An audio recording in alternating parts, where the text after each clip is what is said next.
Hello guys, welcome back to my channel. If you are new to this channel, then hi, my name is Varsha and thank you so much for tuning in. Today's video is all about face shaving. I know सुन के ही शायद थोड़ा सा घबराहट आ गई होगी कि face शेव लड़कियां भी फेस शेव करती है, और अगर करते भी है तो क्या उनके भी लड़कों जैसे दाढ़ी मूंछ आ जाते हैं।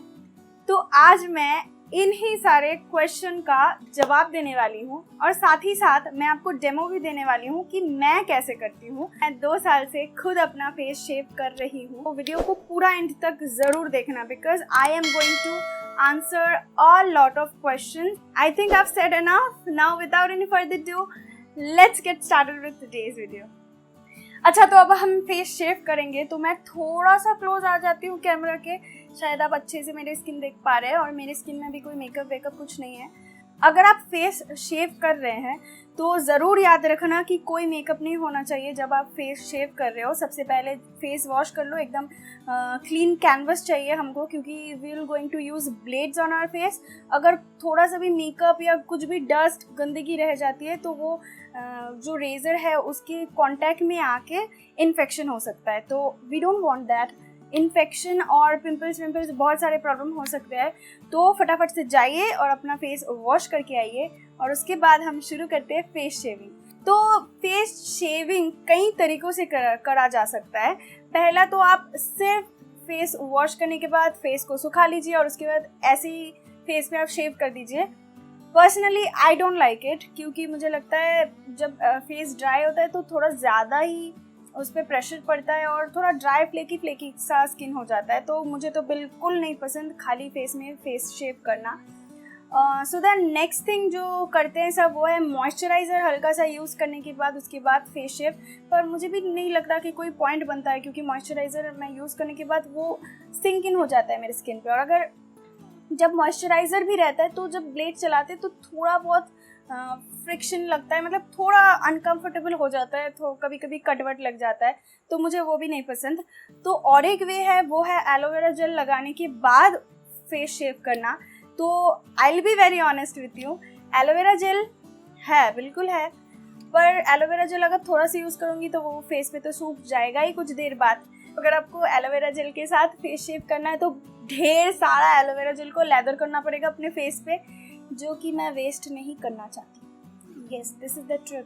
तो मैं इसलिए एलोवेरा जेल भी नहीं यूज़ करती हूँ। तो मैं क्या करती हूँ, मैं अपने फेस को हल्का सा वेट कर लेती हूँ और उसके बाद लेती हूँ थोड़ा सा फेस वॉश। पर मैं ये करती हूँ आफ्टर वॉशिंग माई फेस, ठीक है, क्लीन फेस से स्टार्ट करना है लेकिन। तो उसके बाद मैं थोड़ा सा फेस वॉश लगाती हूँ अपने फेस पे, जो वो स्लिपरी सा हो जाता है। उसके बाद रेज़र मक्खन की तरह चलता है आपकी स्किन पे। तो चलिए शुरू करते हैं। तो अभी थोड़ा सा वेट कर लेती हूँ अपनी फेस को, मैं बहुत ज़्यादा नहीं, थोड़ा सा वेट करना है, ठीक है। और सिर्फ वेट फेस पे भी बहुत जन कर लेते, पर मैं वो भी नहीं प्रेफर करती, मुझे वो भी नहीं पसंद। और फिर मैं लूँगी हल्का सा फेस वॉश। मैं यूज़ कर रही हूँ बायोटिक का फेस वॉश। आप कोई भी यूज़ कर सकते हैं, आपके पास जो भी फेस वॉश है आप वही यूज़ कर सकते हैं। और मैं थोड़ा सा एकदम अमाउंट ले रही हूँ और लेके अपने फेस पे लगाऊंगी।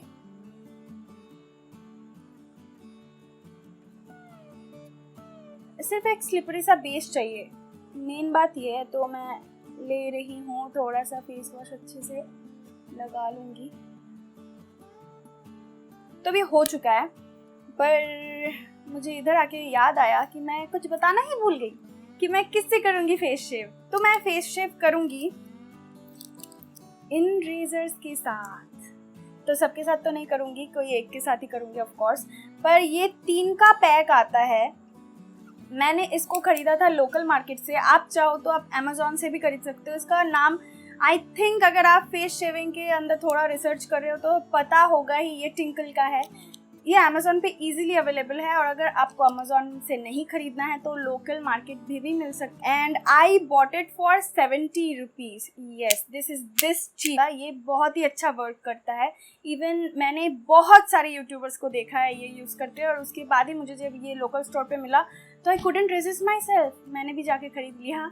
एंड फ्रॉम देन मैं ये यूज़ कर रही हूँ। मैं मंथ में एक बार शेव करती हूँ, उससे ज़्यादा नहीं, क्योंकि मुझे लगता है बहुत ज़्यादा फेस शेव करने से भी स्किन ख़राब होता है। पर हाँ, मैं ऐसे लोगों को भी जानती हूँ, वो एवरी अदर डे शेव करते हैं और उनको इससे कोई फ़र्क नहीं पड़ता स्किन के टेक्सचर में, उनको नहीं लगता कि स्किन ख़राब हो रहा है, तो आप कर सकते हो। But I will not recommend you to do it every other day. At least 4-5 दिन का तो ब्रेक दे दो। अगर बहुत ज़्यादा हेयर ग्रोथ है, PCOD, PCOS जिनका होता है, उनका थोड़ा ज़्यादा हेयर ग्रोथ होता है, तो थोड़ा टाइम दे दो, फिर शेव कर लेना। पर एवरी अदर डे स्किन के लिए उतना अच्छा नहीं होता है। हैविंग सेड दैट, PCOD और PCOS, मैं इसके बारे में कुछ नहीं कह सकती क्योंकि I am not a professional, I am not a doctor. और अगर आप चाहें तो आप अपने डॉक्टर से कंसल्ट कर सकते हैं क्या आपको फेस शेव करना चाहिए या नहीं। वो जो बताएंगे आप वही कीजिए। हाँ, बात करते करते करते मेरा फेस वॉश पूरा सूख चुका है, तो थोड़ा सा हल्का सा फिर पानी लगा लेती हूँ। तो मैं फेस शेव के साथ साथ कुछ क्वेश्चंस का आंसर भी देती रहूँगी जो कि आप सबको जानना होगा। और प्लीज़ प्लीज़ मेक श्योर अगर आप पहली बार कर रहे हो तो पैच टेस्ट कर लेना, क्योंकि किसी किसी का स्किन इतना ज़्यादा सेंसिटिव होता है कि वो रेज़र से उनकी स्किन पे बम्स आ जाते हैं, पिंपल्स हो जाते हैं। मैंने जब किया था तो मुझे कुछ नहीं हुआ, इसलिए मैं कंटिन्यू कर रही हूँ। पर अगर आपका बहुत ज़्यादा सेंसिटिव स्किन है तो एक पैच टेस्ट कर लो। आप इधर पर कर सकते हो ताकि अगर कोई एलर्जिक रिएक्शन हो तो उतना ज़्यादा फेस में ना दिखाई दे, और उसके बाद आप यूज़ करना शुरू कर सकते हो। तो आपको याद रखना है, आप जब शेव करोगे तो आपका ग्रोथ जिस तरफ है आपको उस तरफ शेव करना है, उसके ऑपोजिट डायरेक्शन पे नहीं शेव करना है, तो स्किन बहुत ज़्यादा रफ हो जाता है। तो अब talking about my side Burns, मैं उनको नहीं शेव करती, बहुत ही एक गंदा सा लुक आता है, तो उनको थोड़ा आप हटा लो अपने फेस पे से और उसके बाद करो। और रेजर को हमेशा ऐसे पकड़ना, ऐसे नहीं और ना ही ऐसे, इससे आपको कट लग सकता है क्योंकि ब्लेड का धार बहुत ज़्यादा है। तो अब मैं स्टार्ट कर रही हूँ। आई होप आपको दिख रहा होगा कितना ज़्यादा हेयर है मेरे फेस पे इस वक्त।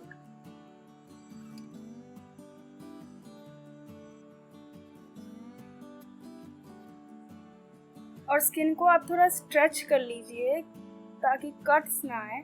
अब मुझे करते करते आदत हो गया है, पर अगर आप बिगिनर हो तो आप बहुत ही हल्के हाथों से स्टार्ट करना।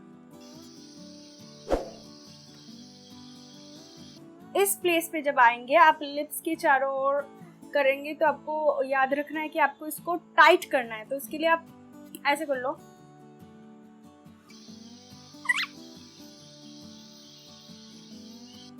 स्किन को हमेशा टाइट करने के बाद ही रेजर चलाना, वरना कट लग जाएगा। तो ऐसे करो।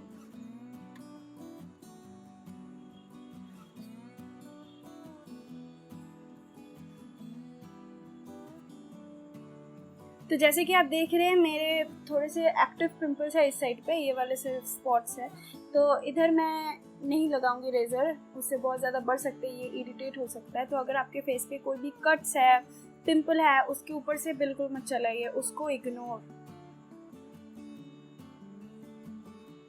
और हाँ, सबका जो क्वेश्चन रहता है मेनली कि अगर आप फेस शेव करोगे तो क्या जो बाल वापस आएंगे वो लड़कों जैसा, तो वो लड़कों जैसा आएगा? क्या आपको लगता है कि कोई फेस शेव करेगा ये जान के भी कि बाल लड़कों जैसा आ रहा है? मैं 2 साल से कर रही हूँ, कभी लड़कों जैसा बाल नहीं आया। क्यों आएगा? क्योंकि जो मेन रीज़न है, मतलब जो हेयर फॉलिकल्स होते हैं ना, वो हमारे स्किन के अंदर होते हैं, बहुत ज़्यादा अंदर। रेज़र वहाँ तक नहीं घुसता। रेज़र जो हटाता है वो ऊपरी परत को हटाता है बालों का, इसके अंदर भी बाल रहते हैं, हेयर फॉलिकल्स अंदर होता है। तो जब आपका ये ऊपरी परत हटा रहा है तो आपको हेयर ग्रोथ कैसे बढ़ सकता है? नहीं बढ़ सकता।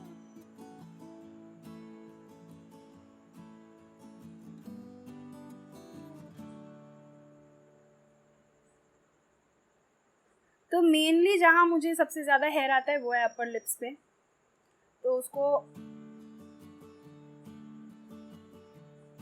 तो अगर कहीं बाहर जा रही हूँ या कुछ तो मुझे 1 हफ्ते में 1 बार करना पड़ सकता है कभी कभी, क्योंकि थोड़ा ज़्यादा आ जाता है, मतलब मेरे ग्रोथ के हिसाब से ही आता है। पर ऐसे पूरा फेस पे मैं मंथ में 1 बार करती हूँ।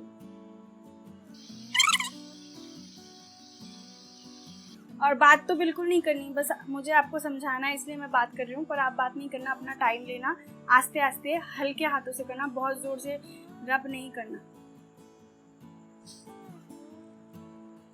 अगर आप इस पॉइंट तक भी वीडियो देख रहे हैं तो मैं रिक्वेस्ट करूंगी कि पूरा देख लेना, थोड़ा सा बड़ा होगा पर बहुत ज़्यादा इंफॉर्मेटिव होगा। हालांकि आधा वीडियो देख के ही आप भाग जाते हो, कोई आखिर तक तो देखता नहीं है।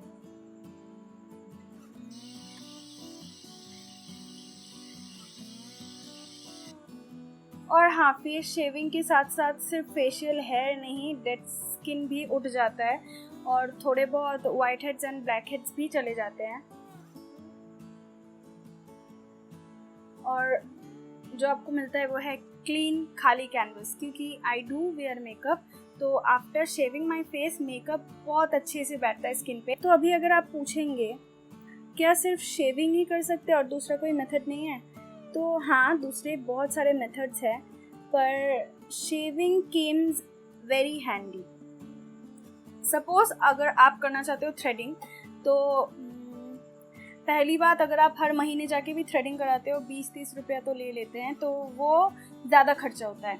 खर्चे के हिसाब से मैंने बता दिया। अब उसका जो पेन होता है, हालांकि जब आप शेव करते हो आपको थोड़ा सा भी पेन नहीं होता, पर उसका जो पेन होता है वो मैं नहीं कर सकती कभी, मुझे बहुत ज़्यादा लगता है और उससे स्किन बहुत ज़्यादा रैशेस भी आ जाते हैं, कभी कभी फूल जाता है, इतना ज़्यादा लगता है। तो हाँ, मुझे नहीं पसंद वो करना। और हाँ, मैं आईब्रोज कभी नहीं करती क्योंकि मुझे बहुत ज़्यादा डर लगता है। मैं एक बार करके ये वाले जो थोड़ा सा स्पेस देख रहे हो, ये मैंने उड़ा दिया था और उसके बाद से अच्छे से नहीं आता उधर बाल, तो मैं आईब्रोज को हाथ नहीं लगाती। आईब्रोज मैं पार्लर से ही कराती हूँ, पर ये बीच वाला कभी कभी निकाल देती हूँ, अभी ज़रूरत नहीं है। मैं 1-2 दिन बाद जा रही हूँ पार्लर, तो इसे भी रहने देते हैं। और इधर जो बाल होते हैं, बहुतों के होते हैं, मुझे भी होते हैं, बहुत ज़्यादा होते हैं, तो इधर के बाल भी मैं ऐसे ही बालों को हटाती हूँ। आप ना अपने हेयर लाइन के पास मत जाना, बहुत अजीब सा लगेगा अगर हेयर लाइन का कुछ काट देते हो, बहुत ही गंदा सा लगेगा। तो हेयर लाइन को हटा दो, ऐसे हाथ दे दो और उसके बाद आप शेव करो। आईब्रोज के थोड़ा सामने तक ज़्यादा मत जाना।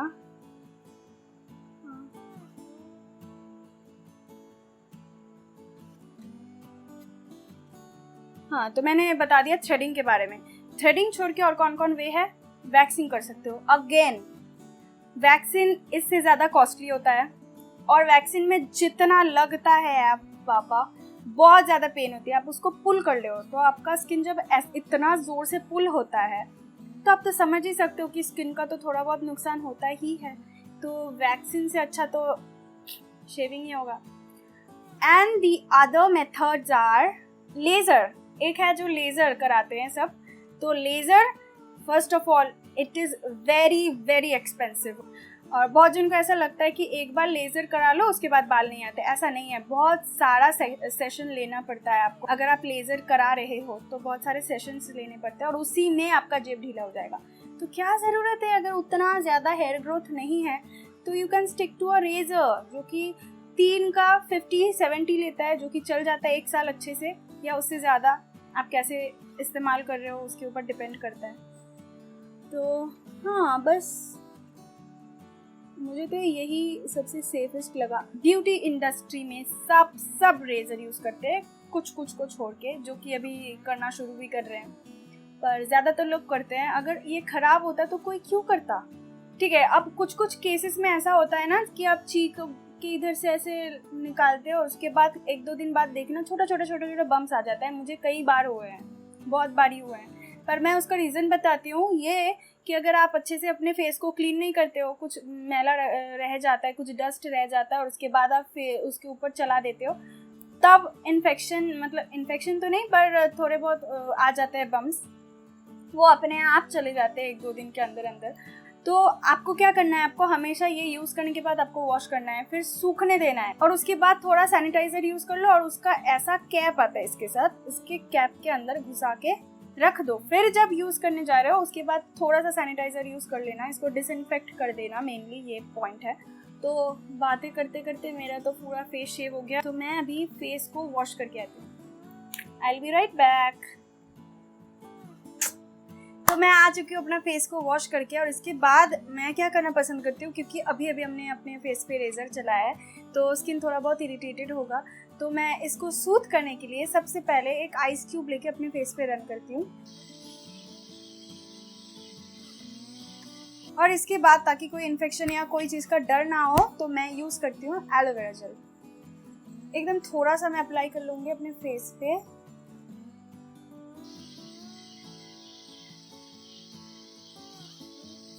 सो yeah that's all you have to do. क्योंकि मैं आज वीडियो एक्सप्लेन करते करते कर रही थी तो थोड़ा ज़्यादा टाइम लग गया, पर अगर मैं करती हूँ ये घर पे तो मुझे 10 से 15 मिनट लगते हैं या उससे भी कम, अभी आदत हो गया है। तो आई थिंक मैंने सारे आपके डाउट्स क्लियर कर दिए हैं। आपका थोड़ा सा भी डाउट है तो feel free to ask me, I will answer all of your questions.